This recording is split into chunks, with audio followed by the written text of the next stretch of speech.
Arestado ang isang 55 anyos na babae matapos magsagawa ng bypass operation ang Narbacan Municipal Police Station, katuwang ang iba pang unit ng pulisya at PDEA-RO1 noong umaga ng November 21, 2025 sa Barangay Paratong, Narbacan, Ilocos Sur. Ayon sa ulat, bandang 7:58 AM hanggang 9:58 AM isinagawa ang operasyon.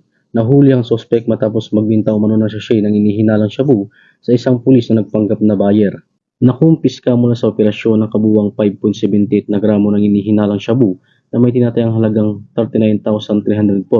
Nakuha rin ang iba pang ebidensya tulad ng isang transparent plastic sachet, isang 500 bill na ginamit bilang bypass money, isang 50 bill na ginamit bilang bypass money, isang 100 bill na ginamit bilang bypass money, at 99 pirasong barya, isang itim na pouch at isang Honda XRM 125.